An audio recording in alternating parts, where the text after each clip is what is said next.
Muito boa tarde! Está começando agora mais um programa Frente a Frente. Eu sou a Mariana Meneghini e hoje eu recebo aqui nos estúdios para trocar uma ideia, bater um papo com a gente hoje. Ele. Eu conheço ele por Juninho, mas tem gente que conhece ele por Osvaltir Júnior. Seja bem-vindo ao programa Frente a Frente. Obrigado, Mariana Meneghini. É um prazer estar aqui com você nesse programa tão conceituado. Ah, que legal! A gente que fica feliz, a gente sabe a dificuldade que é para os empreendedores, para os empresários pararem a sua rotina, sair um pouquinho, né, de dentro do espaço para vir aqui para falar com a gente. Então, desde já deixo aqui meu agradecimento por você ter vindo. Saiba que você é muito especial e muito importante aqui para o programa, tá? O agradecimento é meu, que a gente sabe também da dificuldade que é ter um espaço na mídia, principalmente como eu falei num programa como o teu, para a gente estar falando sobre o trabalho que a gente realiza. É muito difícil ter esse espaço, então é uma grande satisfação. Ah, que joia! Primeiro, assim, se você puder contar para os nossos web telespectadores, né, um pouco da sua história, né, como que você se especializou na área e como é que você está à frente aí desse projeto que é tão especial, que é a Escola de Goleiros Luva de Ouro. Na verdade, eu comecei como atleta, né, como goleiro em meados aí de 1991, como goleiro do 15 de Piracicaba, da base. Então ali eu engrenei na categoria sub-15, comecei a pegar paixão pela profissão, que goleiro eu digo, que treinou uma vez, você não quer outra coisa na vida.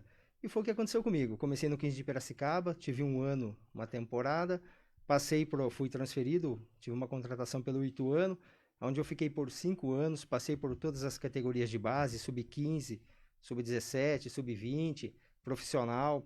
Depois de 5 anos, eu fui transferido para o Rio de Janeiro, joguei no Volta Redonda, uma passagem bem rápida pelo Fluminense, e fui terminar a carreira no Rio Claro com 21 anos para 22 anos de idade.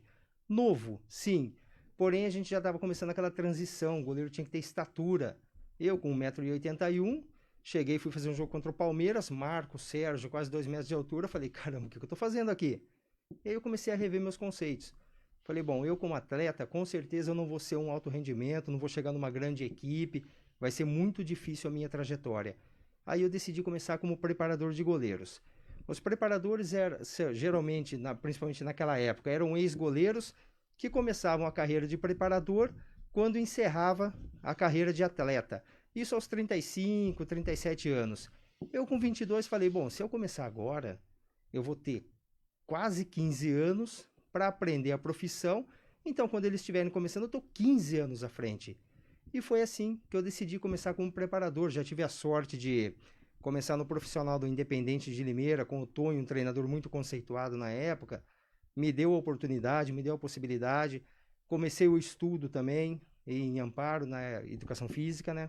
Que era interligado à área, apesar de eu acreditar muito, a preparação de goleiros é pura técnica. Então, as coisas condizem. A teoria, se complementam, desculpa. A teoria complementa a prática e vice-versa. Então precisava das duas coisas, mas a prática para o goleiro ela é muito mais importante por causa da parte técnica. Eu acredito muito na parte técnica do goleiro e não na evolução técnica primeiro, para depois o alto rendimento. Mas voltando, aí do Independente, eu vim para o 15 de Piracicaba, onde eu tive mais quase 5 anos de clube na preparação de goleiros, entre sub-20 e profissional. Aí depois só profissional, fui para o Olímpia, passei pelo São Carlos, onde eu tive o título paulista em 2005, depois União de Mogi, onde eu tive mais um título paulista, e isso foi agregando muita experiência para mim. E durante todo esse tempo, eu tinha na cabeça, eu vou montar uma escola de goleiros. Por quê? Porque eu via a dificuldade que os goleiros tinham tecnicamente. A gente pegava muito goleiro no profissional que vinha da base, que não tinha experiência técnica nenhuma. Então era muito difícil a trajetória para eles, muitos se perdiam no caminho pela falta disso. Então foram aí, entre idas e vindas como preparador de goleiros, foram 12 anos de escola de goleiros no papel. Aí em 2016 eu chamei o Cristiano, um grande amigo que hoje é preparador de goleiros do São Bernardo, era do 15 até pouco tempo, eu falei, viu, eu vou tirar a escola de goleiros do papel, o projeto é esse, passei todo o projeto para ele, falei, vamos comigo? Ele falou, vamos. E a gente se abraçou e começou. Inaugurou a Escola de Goleiros no dia 24 de outubro de 2016. Olha só que legal! E você pode contar um pouco dessa paixão? Como é que você foi trabalhar como goleiro? Como que foi esse pensamento? Desde pequeno você pensava assim, quero ser goleiro? Como que você sonhava isso? Mariano, foi muito engraçado. O começo meu, na infância, eu era aquele menino raiz, que a gente fala, né? Brincava no asfalto descalço, chutava o chão, tirava a tampinha do dedão do chão, a tampinha do dedão no chão, chutando o chão. Então, essa foi a infância nossa, brincar na rua, entendeu? Brincava nos passos, fazia campinhos em terreno. Ali eu já queria ser goleiro, eu já queria ser jogador de futebol, não queria ser goleiro, não. Uhum. Aí eu ia brincar com meu irmão mais velho, junto com os amigos de escola, que eu não tinha idade ainda. Aí eu parava na beira do campo e ele me dizia: quer brincar? Quero, Marcão. O nome dele é Marcos. Vai no gol. Falei: Hum, brincadeira, eu quero jogar de atacante, quero fazer gol, poxa. sim. Não, quer brincar, vai no gol. E aí eu comecei a ir no gol, foi onde eu comecei a despertar a primeira paixão por ser goleiro. E aí a gente foi desenrolando, foi desenvolvendo essa paixão pela posição. Aí no colégio, quando eu comecei o estudo no colegial, tinha aqueles campeonatos interescolares. Eu fui convocado 3 anos mais novo do que as categorias para brincar no gol. Aí eu falei: caramba, tem alguma coisa diferente, eu acho que eu sou meio bonzinho nisso. E comecei a despertar, desenvolver ainda mais essa paixão, até aparecer a primeira oportunidade através do Desporto de Base aqui em Piracicaba. Tinha um projeto que reunia todas os núcleos da cidade em um campeonato no estádio Barão de Serra Negra. Todo ano, 2 vezes por ano tinha esse campeonato. E eu fui participar junto com o núcleo Tiro de Guerra na época. E num desses jogos o 15 me chamou para fazer uma avaliação no Sub-15. No primeiro campeonato, no primeiro semestre eu não fui. Falei: não sei, não me sentia pronto. No segundo a gente disputou o campeonato, mesma coisa, me chamaram de novo. Falei: pera um pouquinho, tem alguma coisa diferente nisso. Eu vou lá para ver como que é. E aí eu engrenei no 15, aonde eu comecei a minha carreira. O legal é que na primeira série, a professora nos primeiros dias de aula, ela pergunta: o que você quer ser quando crescer? E eu naquela, né, tinha na minha cabeça, eu queria ser um piloto de caça, eu queria ser um aviador. E eu fui pro colégio para ser um aviador. E quando ela perguntou: o que você quer ser quando crescer? Deu o estalo, eu falei: jogador de futebol. Então foi Ai, muito, muito engraçado. Essa história eu conto foi muito legal, porque dentro de mim, no inconsciente, eu queria ser o jogador, mas na minha cabeça acho que eu queria ser aviador, talvez pelo modismo, época de Top Gun, aquela coisa Tom Cruise no avião. Falei: caramba, vou ser um aviador. E de repente, e acabei virando pro lado do futebol. Melhor escolha que eu fiz. olha que bacana. E na família, você tem outros atletas, familiares atletas ou não? Não tenho, você acredita, Mariana? Você é o O único. único atleta da família. Tem meu irmão que gostava muito de jogar futebol, inclusive teve a oportunidade de ir para o São Paulo fazer uma avaliação e não foi. Prefiro seguir outros caminhos. Mas da família mesmo, o único atleta assim, de várias gerações só eu. Olha só. E eu queria, se possível, que você contasse um pouco de como iniciou em que ano que iniciou a primeira escola aqui em Piracicaba, né? Porque eu estou sabendo que já tem várias e até na região já está começando Sim, a inaugurar outras escolas, né? sim. Como é que foi o início aí da primeira escola aqui em Piracicaba e depois como surgiu já a necessidade de abrir a segunda aqui em Pira? O início foi bem difícil, foi bem complicado pela falta de experiência nossa, principalmente minha que tinha o projeto. Então eu tinha, na verdade, depois eu fui descobrir que eu tinha a ideia. O projeto eu não tinha, porque eu não Uhum. tinha organização. Então eu com o Cristiano nós começamos no Gol de Placa. Posso citar os nomes das escolinhas, Sim. né? A gente começou no Gol de Placa em parceria com o Biluca e o Wagner. Então, por ser um projeto novo, eles abraçaram a ideia. Aí nós começamos os treinamentos, foram 4 meses com 3, 4 goleiros, no máximo 5. Isso não pagava mais nem a diária do professor. Que no caso, como era eu e o Cris que dava aula, a gente estava buscando uma oportunidade. Mas não pagava diária, se não pagava o professor, também não pagava o espaço, não pagava nada. E um dia eu cheguei pro Bilu e falei: ó, a gente vai parar. Não tem condição. Vocês estão sendo prejudicados e nós não estamos vendo perspectiva assim, de melhora. A gente não sabia fazer um marketing, não sabia fazer nada. Paramos com a escola. Aí depois de uns 2 ou 3 meses eu falei: Cris, vou voltar, cara. Ele falou: vamos voltar então. Aí nós saímos à busca de um espaço. Aí conversei no Palmeirão, eles adoraram o projeto, principalmente eu mais experiente também já na parte administrativa de como organizar a escola.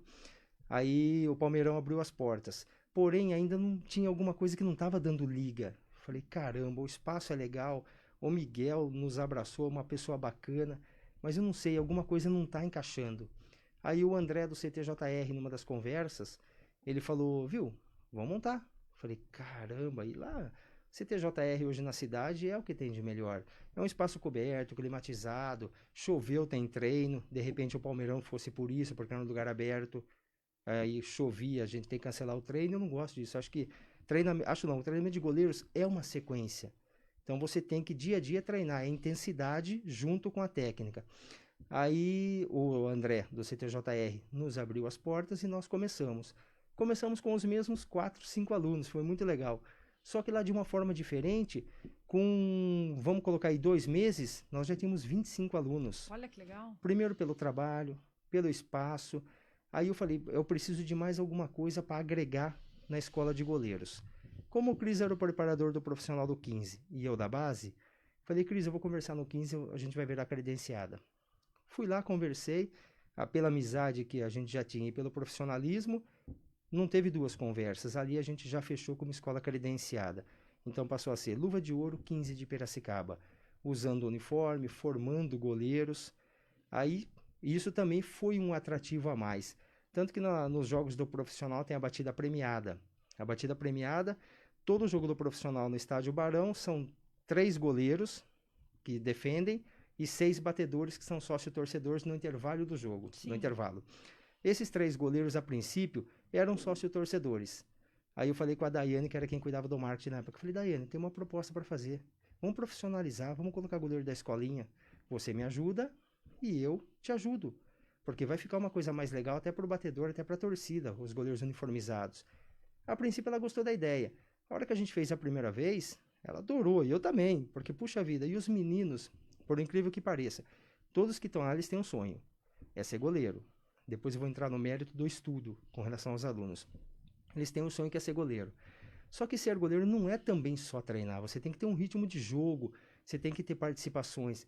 E essa participação que eles têm no Barão junto com a torcida, agora parado pela pandemia, mas junto com a torcida, é incrível. Porque eles entram no campo muito nervosos. Aí eles fazem aquela participação. Quando eles saem, eles são outra pessoa como goleiro. O desenvolvimento do treino é melhor. Teve goleiro que desistiu. Teve um menino que era muito novo, ele assustou por causa da torcida, tudo, ele acabou desistindo e tomou outro caminho. Mas a grande maioria, a hora que sai de lá, sai outro goleiro. Até no treinamento, tudo mais maduro, o desenvolvimento é muito mais acelerado, o desenvolvimento técnico dele como goleiro, tudo. Dentro de campo também. Então isso foi mais uma coisa que agregou. E daí a escola começou a aumentar ainda mais em alunos. E nós começamos a cair na graça. Eu costumo dizer que hoje, cada esquina tem um preparador de goleiros. Todo mundo hoje acha que é treinador de goleiros. Brincou 2 jogos na várzea, não desmerecendo, Mariana, por favor. Uhum. Mas você não pode brincar uma vez na várzea e achar que você pode ministrar um treinamento para uma criança. Não é assim. São anos de estudo, de preparação. Você tem que saber como executar o treinamento com a criança. Por quê? Um treinamento errado numa criança de 8 ou 9 anos, quando ela for adulta, você perdeu o joelho do menino, você perdeu a articulação, você perdeu tudo. E principalmente o psicológico. Porque você mexe com sonhos. Então, nesse desenvolvimento, nessa parceria que nós fizemos, deu muito certo. E a gente vem a cada ano, o Cris hoje ele não faz mais parte, ele foi para o São Bernardo, é o preparador de goleiros do profissional do São Bernardo, e eu que toco a escolinha. Então, mas vem dando muito certo. Olha que legal. Estou muito satisfeito. Que joia! E como é que surgiu, então, a ideia de abrir uma filial aí em Iracemápolis, né? Que foi a inauguração de uma escolinha na semana passada, né? Segunda-feira passada. O primeiro passo foi patentear. Hoje a Luva de Ouro é patenteada. Então eu falei, bom, a gente não pode abrir franquia se não tiver uma patente. Sim. Então, patenteei a escola, montei primeiro no Resende a segunda filial, por quê? Eu falei, bom, tem crianças lá e adultos também. Tem goleiros do outro lado da cidade que não podem ser atendidos pela dificuldade da locomoção até o CTJR, que é próximo da Santa Casa. Aí, de forma estratégica, montamos no Resende, que é na Vila Resende. Então, nós abraçamos os 2 pontos da cidade. Todo mundo que queira treinar hoje tem a possibilidade. E daí, as pessoas conhecendo o trabalho, surgiu também o interesse, porque é muito difícil. Você não tem um trabalho especializado para goleiros. É muito difícil de encontrar. E o pessoal de Iracemápolis, descobrindo isso, entrou em contato, fez a visita no CTJR, ficou encantado com o trabalho, com a forma que a gente trabalha, que é dividida por grupos. Nós trabalhamos com o iniciante, quem está começando, e conforme ele for evoluindo tecnicamente, ele vai passando de turmas. Então, a primeira turma é o iniciante, nunca treinou, independente da idade. A última turma é o alto rendimento, é quem já está gabaritado na parte técnica e aí treina com intensidade. Eles gostando disso, nós entramos, tivemos uma conversa longa desde o começo da pandemia, não pudemos iniciar pela pandemia, mas agora na segunda-feira conseguimos inaugurar de forma responsável, com os cuidados, todos em qualquer lugar da Luva de Ouro hoje treinam de máscara, em grupos reduzidos, seguindo protocolos de higiene. Então a gente toma todos os cuidados e vem dando certo. Olha que bacana. E você sabe, Juninho, que a gente vê histórias de empresas, né, dos mais diversos ramos possíveis, e a gente sempre pensa assim, nossa, eu acho que nunca deu errado nada lá, né, porque eles estão tão bem, a gente vê que tá tudo bacana, né. E hoje a proposta do Frente a Frente é mostrar também que muitas vezes nem tudo que reluz é ouro, né? Eu gostaria de saber se a pandemia passou lá pela escolinha, como é que foi esse período, e se você gostaria de compartilhar com a gente como que foi essa experiência lá para vocês. E se você quiser também falar um pouco da estratégia que vocês traçaram nesse período para superar aí a pandemia, dar uma driblada aí na pandemia, compartilhe conosco. Perfeito. A pandemia veio, além das dificuldades do começo, como eu disse, que nos ensinou muito, nós amadurecemos muito no começo, a saber como lidar, até mesmo com os alunos, não só como empresa. E depois veio a pandemia, a escola já estava estruturada, a gente estava só em crescimento. Na primeira fase da pandemia, que foi o primeiro isolamento, nós paramos com o treinamento, reduzimos a mensalidade à metade, com a reposição de aula posterior, também a metade das aulas perdidas. Pagava-se 50% durante a pandemia para que a escola, para que a empresa se mantivesse, e quando voltar nos treinamentos, marcamos treinamentos em dias extra para que metade dessas aulas fossem repostas. Nessa segunda fase da pandemia, alguns alunos optaram em se afastar, também pela dificuldade social, que encontrava outras prioridades, a gente não sabe o que vai ser. Então, as famílias optaram em pagar outras contas e não a escola. O que eu acho justo. Quem tem a dúvida, realmente tem outras prioridades. A escola depois volta, mas outros alunos continuaram fiéis. Esses alunos continuaram fiéis, continuaram pagando de forma integral, e agora, a hora que terminar essa fase, para a gente mudar de fase novamente, serão repostas essas aulas. Hoje a gente treina com um grupo reduzido, com 3 professores dividindo essas turmas para que os cuidados sejam redobrados, mas a estratégia nossa foi essa, para que a gente consiga se manter, passando a pandemia, a gente consiga recomeçar, se reestruturar, mas estamos sobrevivendo bem. Ah, que joia!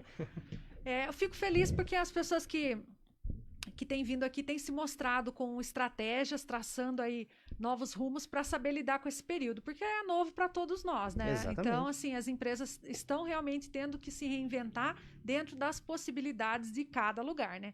Aulas online, enfim. Depois nós vamos continuar falando sobre isso. Perfeito. Mas antes nós vamos fazer um pequeno intervalo comercial, daqui a pouco a gente está de volta. Fica ligado.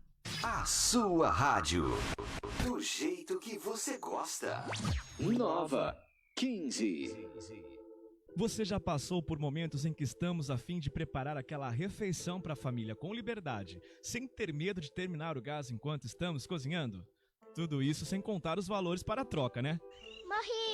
Você sabia que a Seitê Usinagem tem uma grande novidade que irá te ajudar nessa questão? Na Seitê Usinagem você encontra o redutor de gás. É isso mesmo, redutor de gás. Com ele você economiza até 35% de seu consumo. Adquira o seu agora mesmo através do WhatsApp 19 99749 4189 ou 19 98452 0132. Enviamos para todo o Brasil. Pensou em redução de consumo de gás? É Seitê Usinagem. A HD Informática Piracicaba presta serviços de manutenção, formatações em computadores e notebooks, configurações de redes e muito mais, com atendimento diferenciado e sistema leve trás. Conheça nossos serviços pelo site hdinformaticapiracicaba.com.br ou através do WhatsApp 19 98101 2450. HD Informática Piracicaba. Para um melhor conforto aos nossos clientes, a Esplanada Móveis está atendendo em um novo endereço.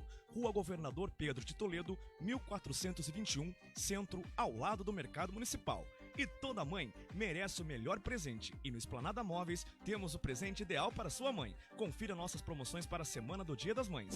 Cama Box Casal, 10 de 212,90. Estante Home Painel, 10 de 139,90. Guarda-roupas Casal, 10 de R$ 179,70. Armário de cozinha completa, 10 de R$ 399,90. Conjunto sala de jantar, 10 de R$ 249,90. Sofá de 2 e 3 lugares, 10 de R$ 329,90. Tudo sem juros no cartão. Ofertas exclusivas para a loja de Piracicaba. WhatsApp 11 94238 2777. 11 94238 2777. Nosso site esplanadamóveis.com.br. Esplanada Móveis, Rua Governador Pedro de Toledo, 1421, Centro, Piracicaba. O sorriso é a marca do brasileiro. É a minha, a sua marca. Então, bora deixar esse sorriso aí de primeira? Agende uma avaliação na Sorridentes, a rede de clínicas odontológicas mais premiada da América Latina. Só lá você tem acesso a atendimento de primeira, conforto de primeira e conveniência de primeira. Tudo no mesmo lugar.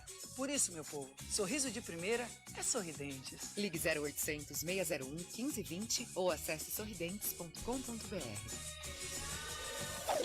A melhor rádio. Na melhor estação. Nova 15. A sua rádio TV.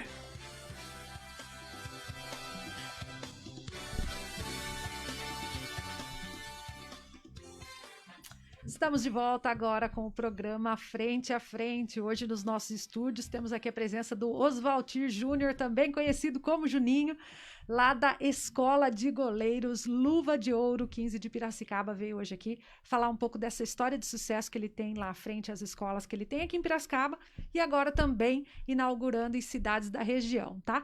Nós estamos falando aqui que nem tudo que reluz é ouro, né? Exato. Estamos falando também, falamos da parte de sucesso, né, de como foi inauguradas as escolas, enfim. Agora nós estamos falando do momento da pandemia, né? Como é que tem sido esse momento da pandemia nas escolas, né? Então, a escola ela fez um plano de pagamento reduzido com a reposição das aulas nesse período para incentivar que os alunos não cancelassem as suas matrículas, é isso? Exatamente. Além disso, nós fizemos também parceria com empresas. Então, as empresas faziam doações para a escola, citando de forma mais direta, Instituto de Cabelo. Fornecia ali um cuidado especial com o cabelo, porque não é só o aluno.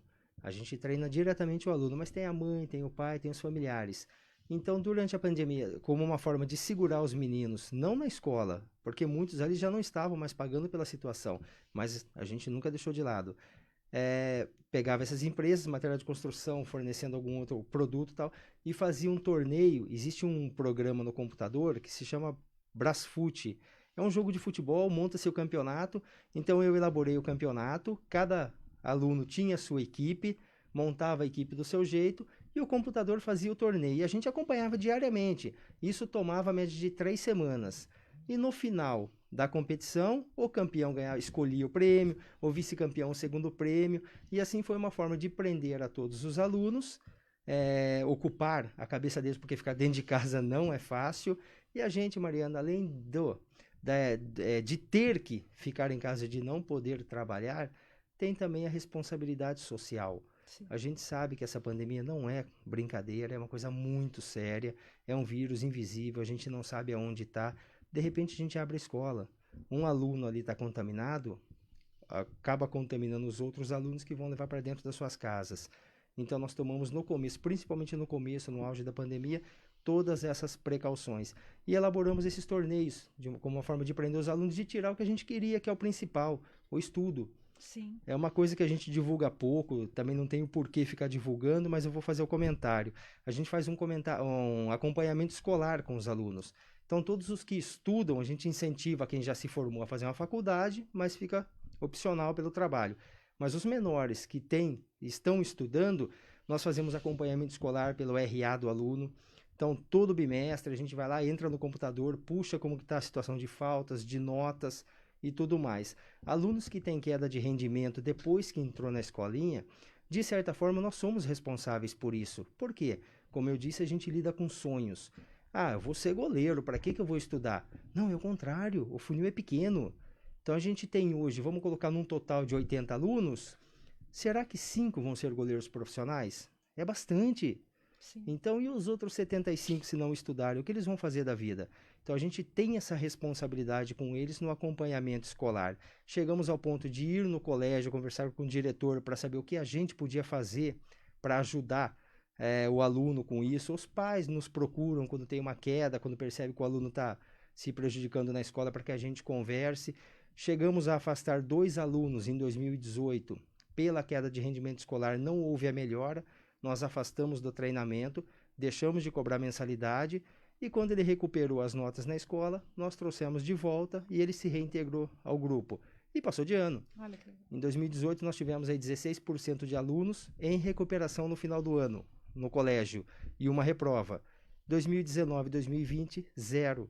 Todos os alunos passaram direto no fim do ano. Claro, teve a situação da pandemia, facilitou um pouco para os alunos, mas mesmo assim teve muita gente que abandonou a escola. Os alunos do Luva de Ouro não, eles continuaram e a gente seguiu como prioridade. Mas a pandemia foi e está sendo ainda muito difícil para nós. Uma coisa estranha até, tudo está voltando ao normal, está podendo trabalhar de forma responsável. E o esporte, que é o principal condutor de saúde, ainda proibido, pelo menos nas escolinhas. Proibido entre aspas, a gente está conseguindo trabalhar, como eu disse, de forma responsável, com um grupo reduzido, com o uso de máscara, todos treinam com a máscara. Ah, mas é horrível treinar de máscara. Não, é costume. Você faz o primeiro treino, tá aqui no psicológico. A hora que você começa a treinar, você esquece da máscara. Sim. E acaba se tornando uma parte do corpo, como se fosse um vestuário.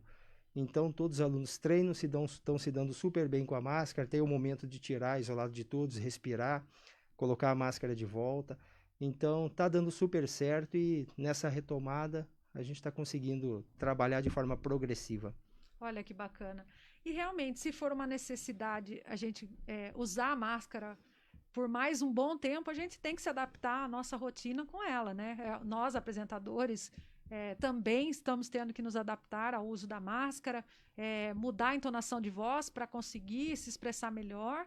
Então, nada impede que eles também se adaptem e tornem isso realmente como uma parte do vestuário e adaptem a se fazer o treino com a máscara, né? Como você disse. Gostaria que você falasse um pouco mais sobre as modalidades, as idades dos alunos, como é que são as turmas, para o pessoal ver se tem alguma turma que dá para se encaixar aí na escolinha lá, de repente participar aí da escola de goleiros Luva de Ouro. Sim, a gente aceita todas as idades, todas as categorias, todos os gêneros. Então, o menor aluno nosso hoje tem 5 anos, ou mais novo. E o menos novo, 67 anos. Certo. Não é o mais velho, é o menos novo. Então, mas não é dividido por idade, a gente não divide os grupos por idade. Quando ele chega, eu faço um treinamento experimental, eu chamo de X-Tudo, onde eu vejo toda a parte técnica dele. Geralmente ele vem zerado, a maioria vem zerado sem nunca ter treinado. E esse vai ser encaixado na primeira turma, independente da idade.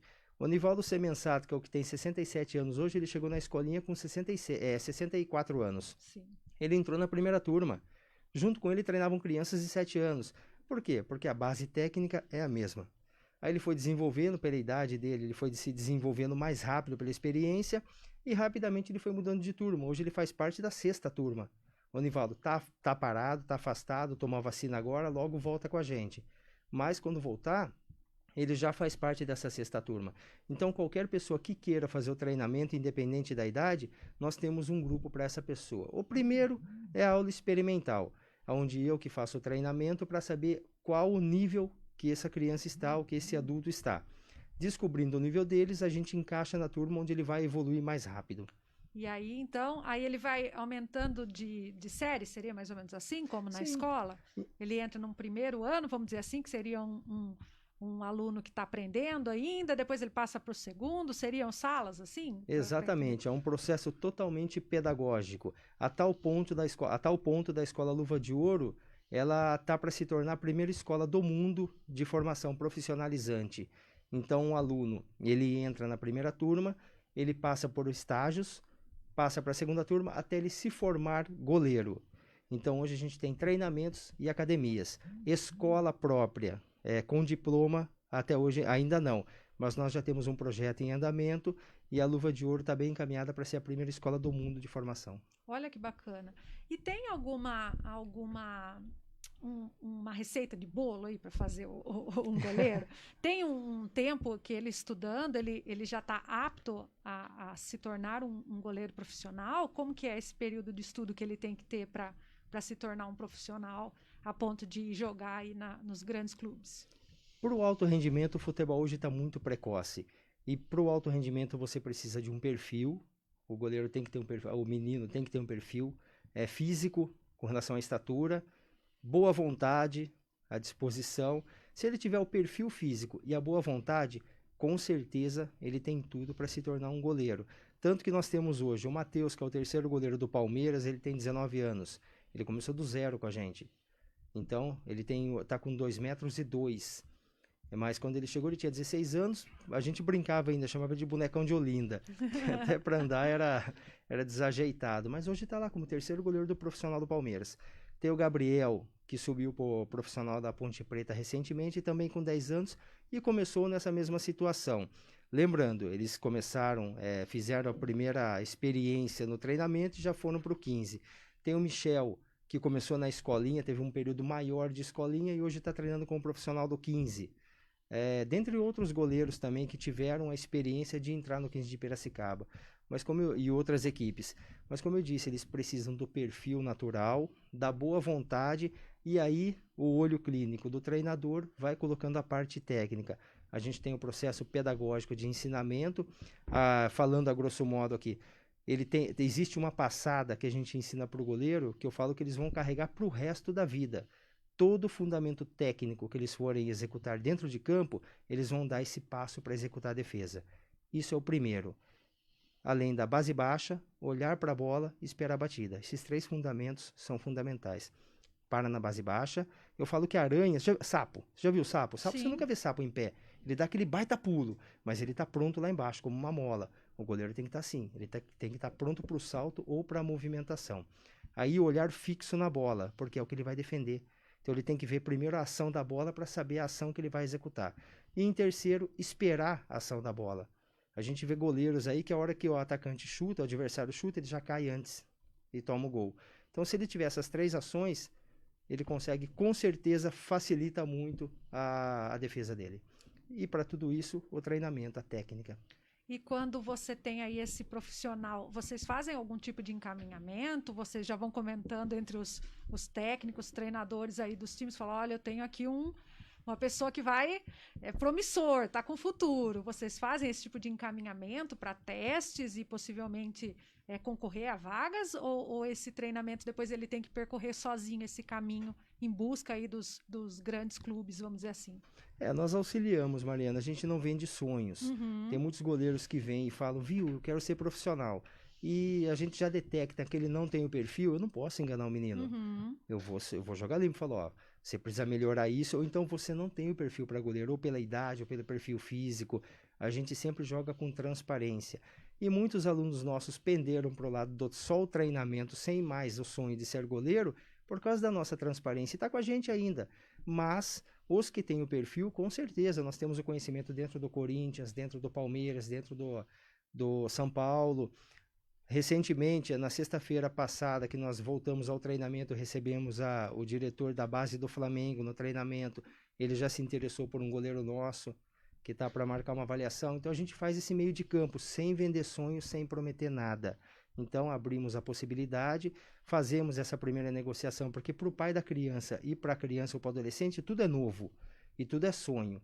Então, a gente não pode vender esse sonho, tem que jogar com a realidade. Não é fácil, o funil é muito pequeno e é muito difícil chegar. Mas se tem a possibilidade, você tem um sonho, você tem a possibilidade de realizar esse sonho, a gente ajuda a encaminhar sim. Olha que legal. E é muito importante isso, né? Não vender ilusão, né? De que a pessoa vai realmente entrar e vai se tornar um grande jogador de sucesso, porque a realidade hoje em dia para todas as profissões é outra, né? Envolve aquilo que você falou. O profissional, ele estar preparado para aquela oportunidade, ter acima de tudo um psicológico, todo um preparo físico também, Perfeito. Né? Para se enquadrar, a estatura, como você disse, para estar apto a concorrer realmente, né? Então o mercado, como você falou, afunila muito e vai filtrando todas as pessoas. Não é só quem tem vontade que consegue, né? Exatamente. Além de que a gente vê muitos garotos que o sonho maior é do pai e não do garoto. O aluno queria ser qualquer outra coisa, ele está lá para se divertir, para estar com os amigos, mas é o sonho do pai. Então tem uma outra coisa que a gente não deixa também, às vezes o menino comete um erro, o pai vai no alambrado e já fala com o menino, da forma educada que eu sou no treinamento, eu falo, viu, não precisa de mim aqui, treina teu filho em casa, brincando, de uma forma descontraída, ele leva na esportiva na hora, mas entende o recado. Então, realmente é assim, a gente tem que deixar o menino à vontade. Goleiro, a gente sabe que todo goleiro uma hora vai falhar. Não existe goleiro que não erra, ele vai errar. Mas o principal, o que ele faz depois do erro. Errou, levanta a cabeça, nada aconteceu, todos falham. Você também falhou, levanta a cabeça e segue. Vida que segue. Então, é o que a gente faz com o menino, entendeu? É que a gente falou, não vende sonhos. Tem garotos que têm 14, 13 anos que não tiveram ainda o estirão, então você olha e fala, nossa, esse menino é baixo, não vai ser goleiro. A gente nunca pode falar não, antes do tempo exato. Hoje tem muitos estudos, está muito avançado, tanto que com acompanhamentos médicos para estimular o crescimento, entendeu? Quanto para detectar até onde o menino vai chegar em estatura. Então a gente nunca fala nada de forma precoce, a gente trata todos como igual e trata o sonho de todos como igual. E até que idade que o homem ele cresce ali, que aí você fala, não, ele já chegou nesse tamanho, não tem esse perfil. Tem uma idade que você fala, não, aí não passa dessa idade? Geralmente o estirão, onde ele estica mais mesmo até uns 17 anos. Depois ele cresce mais 1, 2 centímetros. Mas o estirão mesmo com 17 anos, ele já está geralmente formado na estatura. Não costuma crescer muito mais que isso. É difícil, que aí essa idade já entrou, já está terminando o segundo estirão. Ele vai crescer até os 21, teoricamente, mas isso vai dar uma questão de 1, 2, 3 centímetros que seja, o que de repente acaba representando. Tem equipes que são britânicas, equipes grandes.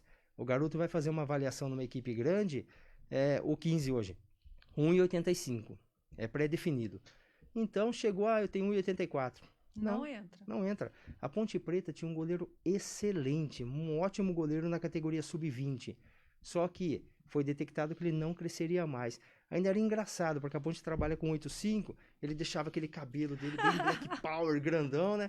Pra quê? Pra aumentar o tamanho. Exato, e no visual realmente ficava. Mas, como é alto rendimento, não era feito dessa forma. Eles olhavam 1,84, faltou 1 centímetro, não vai. Dispensaram o garoto. Hoje ele é um dos goleiros, se eu não me engano, um dos goleiros do Grêmio, da base do Grêmio. Não serviu pra Ponte por causa de 1 centímetro. Então, realmente o futebol modernizou? Modernizou. O goleiro hoje joga com os pés, é um líbero atrás, tem muita bola aérea que ele tem que subir mais do que o atacante, que é muito bem trabalhado na bola aérea, bola de cabeça. Mas, eu acho que 1 centímetro, alguma coisa, 2 centímetros, alguma coisa assim, não pode prejudicar o futuro de um garoto. Tá certo. Eu queria que você contasse, então, para o pessoal os pré-requisitos aí para entrar, qual a escolinha que ele deve procurar, que é mais perto da casa dele, e falar um pouco de como que quem se interessou. Falou, não, eu tenho que procurar esse cara, porque o meu filho aqui em casa tem essa altura, vai dar certinho, a pessoa está assistindo, está pensando assim, eu tô dentro, vai dar certo para mim. Como que a pessoa pode procurar, então, a Luva de Ouro 15 de Piracicaba? O primeiro passo é o WhatsApp. Posso passar o número, Mariana? Por favor. É o 19 9 9777 7774. Olha que facinho, 9777 7774. Tá, passa um WhatsApp. Passou o WhatsApp, a gente vai encaminhar para a melhor escola. Hoje em Piracicaba nós temos o Resende e temos o CTJR. O CTJR fica próximo da Santa Casa, região central. E o Resende fica na saída para São Pedro, ali perto do Clube Atlético Piracicabano. Então são 2 pontos, os 2 trabalham da mesma forma, porém no CTJR hoje a gente trabalha mais com o iniciante. A gente tem, aliás, a dinâmica maior do iniciante é no CTJR. Tá. O que é o iniciante? O menino brinca na linha, mas eu gosto de brincar no gol, mas nunca treinei. Leva a fazer uma experimental. A maioria dos nossos alunos chegaram assim, sem nunca ter treinado. E viraram goleiros. Então aí estão se desenvolvendo. A última turma nossa, que é o alto rendimento, nós temos 14 alunos hoje. Desses 14 alunos, só na última turma, todos começaram do zero. Opa! Fique tranquilo. E eles começaram do zero? Eles começaram do zero. Sim. fazer o treinamento, e hoje eles estão aí treinando no alto rendimento.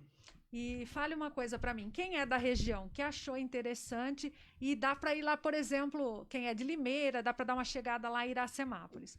Qual que é o endereço lá? Procura você também pelo WhatsApp? Como que seria esse contato aí para quem está mais perto de Iracemápolis lá? Não, o WhatsApp, o contato, pode entrar em contato pelo WhatsApp, que é a maneira mais fácil da gente direcionar, da gente orientar os alunos. Também estamos montando aí, está sendo conversado em Capivari, já está bem encaminhada a inauguração. Santa Cruz do Rio Pardo está encaminhada a inauguração. E até Minas Gerais a gente tem uma inauguração encaminhada. Que bacana! Então podemos esperar novas escolas de grandes goleiro novidades aí para a Luva de Ouro 15 de Piracicaba. E os trabalhos, que nem eu sou muito britânico com relação ao treinamento. Sim. Eu acho que a parte técnica, eu priorizo muito, eu estudei muito a parte técnica do goleiro. Muitas das técnicas eu desenvolvi, que eu achava que era um caminho mais curto para o goleiro. Então, que nem você fala, mas Capivari, como vai dar conta? Capivari, Iracemápolis, Minas Gerais, Santa Cruz do Rio Pardo. Todas as escolas são estratégicas. Além do ponto e do campo, a gente tem o professor na cidade, que a gente sabe que tem a mesma filosofia. Então, de forma EAD, a gente faz o trabalho vinculado com os professores, fazemos reuniões, eu passo a parte técnica, eu passo o treinamento, ele só executa e filma. E em cima das filmagens a gente vai corrigindo. Certo. Além das visitas periódicas que serão feitas. Iracemápolis não, Iracemápolis eu sou professor, eu estou indo para dar as aulas. Aqui em Piracicaba eu sou um dos professores, principalmente com os iniciantes. No Resende eu sou o professor também. Sim. Tem o Denis, que é o preparador de goleiros do 15, que está com a gente.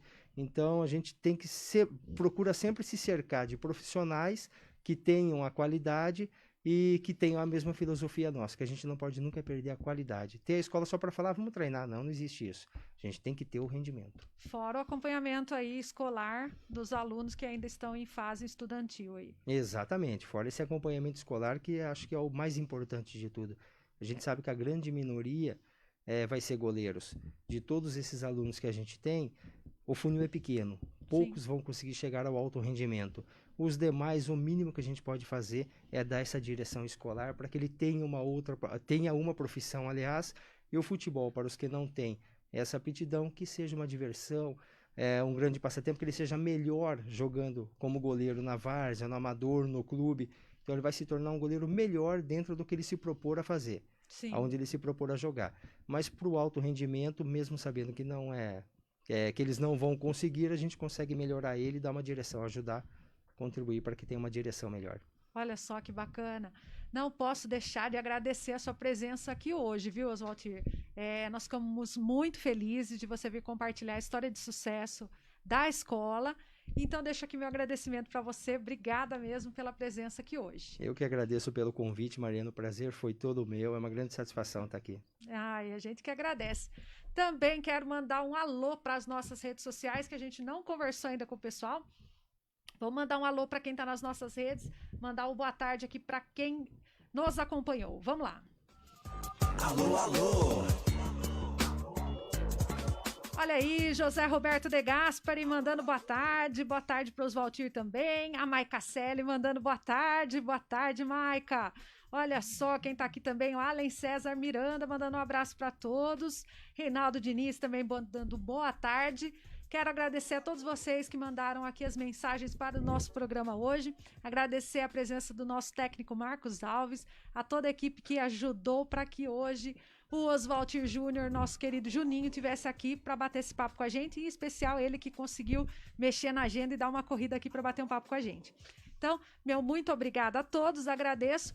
Faço o convite para você, na sequência, a partir das 16 horas, acompanhar o programa Trocando Ideias, hoje com a presença do Wagner Lopes, que vai falar sobre o seu livro, o livro que ele está lançando, que é o Memórias de um Bipolar.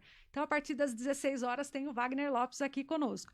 Fica ligado, daqui a pouco tem mais. Um abraço para você e até mais. Boa tarde.